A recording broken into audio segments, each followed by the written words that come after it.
Good morning, C3. It's really good to be here with you all today. I wish it could be in person, but we'll get there. And I look forward to connecting with you and talk back a little bit later on. I wanted to start this reflection today on illuminating shadow with two readings to frame the reflection. The first is Arundhati Roy. She says, "What is this thing that has happened to us? This coronavirus that has made the mighty kneel and brought the world to a halt like nothing else could? Our minds race back and forth, trying to stitch our future to our past, refusing to acknowledge the rupture. But the rupture exists, and in the midst of this terrible despair, it offers us a chance to rethink the doomsday machine we have built for ourselves. Historically, pandemics have forced humans to break with the past and imagine their world anew. This one is no different. It is a portal, a gateway between one world and the next." And the second is Rilke. He says, "The future enters into us in order to transform itself in us long before it happens."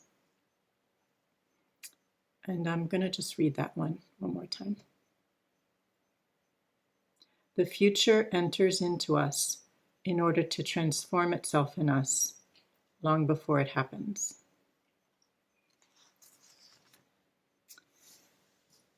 What a year, 2020.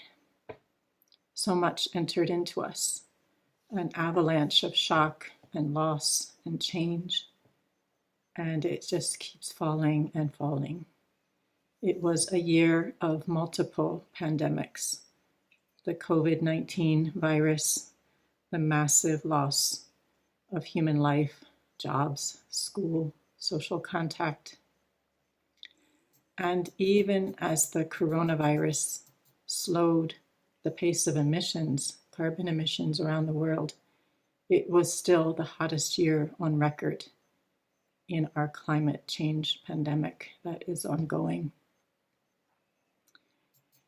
2020 was the year when the public killing of George Floyd by white police officers unleashed a torrent of protest around the world in response to the pandemic of systemic racism. In the US, it was an election year for us, one of the most polarized since the Civil War. It was a year of Proud Boys, militias, bold, armed, public assertions of white supremacy, a plot to kidnap the governor of Michigan. And on January 6th, one of the most extreme displays of white supremacy and disdain for democracy in our history, when the way was opened for a violent mob incited by the president and apparently possibly aided by some in law enforcement and some members of Congress, staged a violent raid on the Capitol building. Representative Jamie Raskin, who led the resolution to impeach in the House, called it the groundwork for fascism. In 2020, Isabel Wilkerson gave us the word caste. She says it is the underlying infrastructure that often we cannot see, but is there undergirding the inequality, injustice, and disparity that we live with in this country. On January 6th, we saw that undergirding.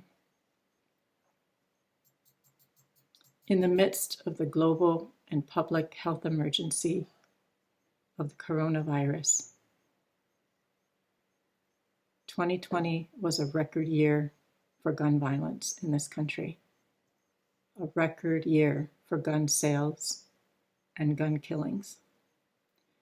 We saw policymakers threatened by armed actors in our state capitol buildings, health officials, election officials, members of Congress under threat from gun violence. And this epidemic of gun violence literally hit home for my family and me this year. In September, my sister, the youngest, was murdered in her home. It was a double homicide, suicide. She's the mother of 3, so you can imagine the trauma. Her killing was motivated by racism, misogyny, and the culture of gun violence, all emboldened by a bully in the White House. For some reason, my friend Clara and I had dedicated 2020 to working through a body of work by Caroline Myss called Confronting Evil. And I know C3 has been working on a series that is looking at the meaning of words. So evil is a big, snarly word that conjures up all sorts of fears and makes us want to run the other way. But it is essentially about shadow work. And we don't like shadow work. We want light and more light, but we avoid it to our own peril. Because facing shadow is essential to our evolution, our well-being, to a good life. The light that comes from an honest seeing of individual and collective shadow without bypass is a way to reckon with what is, to grow, to transform, and to evolve. A key insight from Caroline Myss's work is that evil is very straightforward. It's the intent to do harm, to defile and destroy. It is to say, you did not matter to me. And this is what racism, misogyny, caste, war, gun violence, predatory economics, extractive industries, colonial settler ideology that is still operative in our country today. That's what they all say. They say, you do not matter to me. And that is what we say when we insist on business as usual, a return to what Roy calls a doomsday machine that we have built for ourselves. And the way we can confront and transform shadow is through our choices, the little choices that we make each and every day about how we manage our personal and collective power. This is what Caroline Myss teaches. Arundhati Roy asks us, what is this thing that has happened to us? And she calls it a portal, a passage, a liminal space. And in this portal, shadow is revealed. It's an opportunity to see and to break with the past and to imagine the world anew. So it's time to take an honest look, to make new choices, to illuminate shadow. It's a harrowing time, but it's also generative. Every choice we make in this portal shapes what comes next. Rilke says, the future enters into us in order to transform itself in us long before it happens. As a country, we made some important choices in this portal. We said no more to a leader who says, you do not matter to me, to just about everything.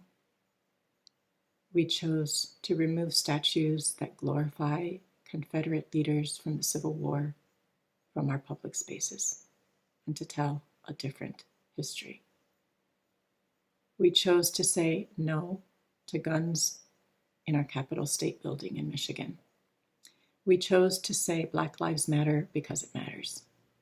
We chose to wear masks, to social distance, for the common good.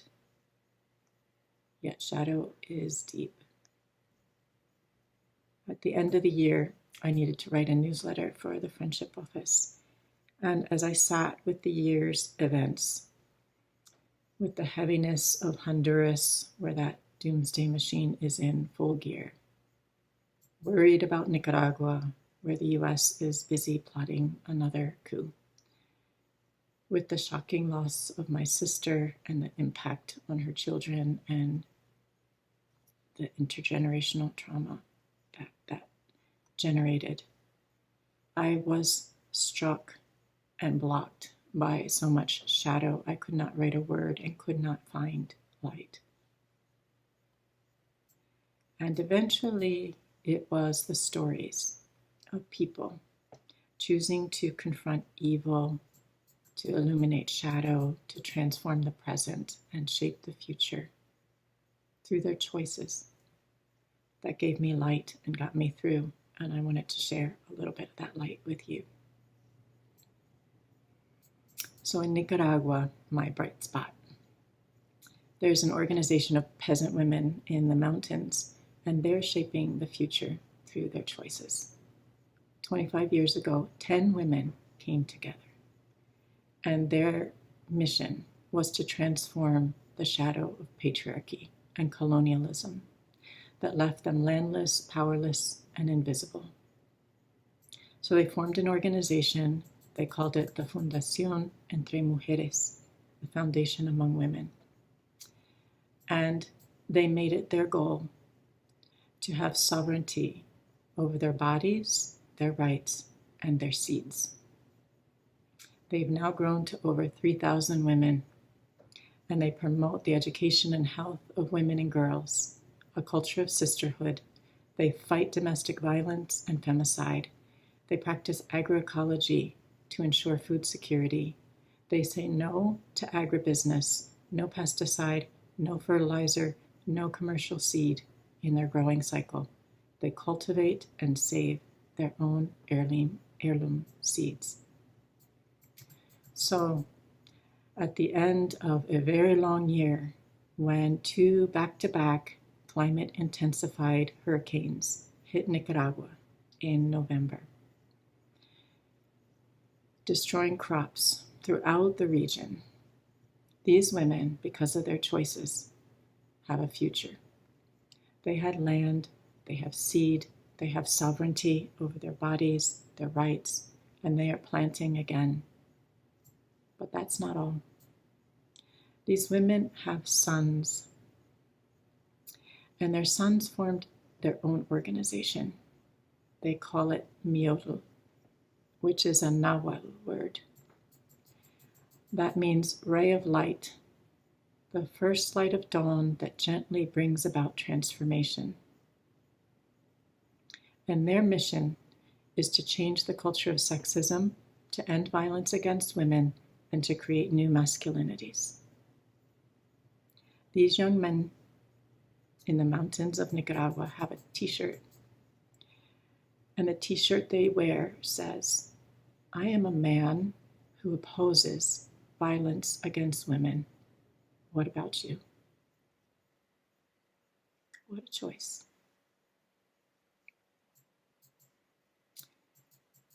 One Saturday, it was after my sister's funeral, and I was weighed down by the shadow of what had happened by the power of one man's choice to harm and destroy and to say, "You do not matter to me." And I was on my way to Holland. My daughter Olivia was driving. We were approaching Hope College. And Olivia said, "What's going on? There's something going on here. There's people all over the street. Is there a protest?" And I looked out the window and I saw all these signs. I saw peace. Do no harm. All are welcome here. Black Lives Matter. No human being is illegal. And it was you.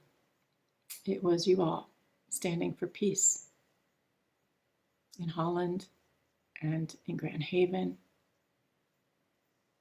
where you stand for peace on Saturdays. You have no idea the magnitude of that choice. Your presence at that moment, that day, was my ray of light. You were my Miotl, that first light of dawn that gently brings about transformation. And I want to get you all t-shirts that say, I am a human being and I stand for peace. What about you?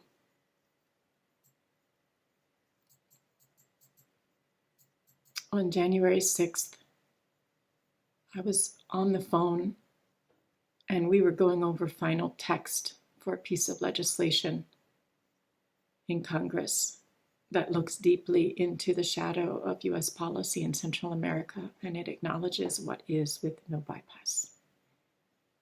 It says to those brutalized by U.S. policy, you matter to me. And that is light for me. And when the violence erupted, calls came in from Central America. People called me. They were concerned about our allies in Congress, who were at that moment hiding under their desks and in courtrooms, fearing for their lives and for our democracy. And these partners in Central America, who have been brutalized by US-backed coups that put right-wing extremists into power, knew what was at stake and wanted to express their solidarity with leaders here who courageously confront the shadow of US policy. Leaders like Senator Merkley from Oregon, who right now is calling for the prosecution of top Trump officials for their role in the zero tolerance policy on migration, based on findings from a DOJ, Department of Justice investigation that was just released, that find that there was a deliberate intention in that policy to inflict harm and trauma on migrant families. It was deliberate intent to deter them from fleeing their countries where US intervention has put right-wing extremists into power. 5,000 people left Honduras on foot this weekend. They broke police barricades that were trying to hold them back. And word is that there's another 5,000 forming. Yesterday, a coalition of 70 organizations sent a letter to the Biden administration calling on them to transform US policy in Central America to break with the deadly past of racism, economic, and military violence. That statement and that possibility is a way to say to the people of Central America, you matter to me. And last but not least, light from the horses with whom I stand as often as I can.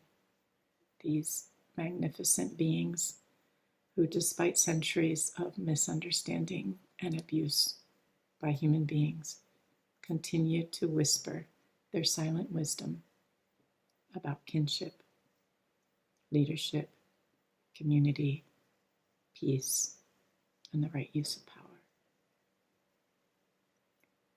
Tomorrow, this country honors Martin Luther King, who confronted racism and militarism and who named that those two evils are yoked, a choice that cost him his life.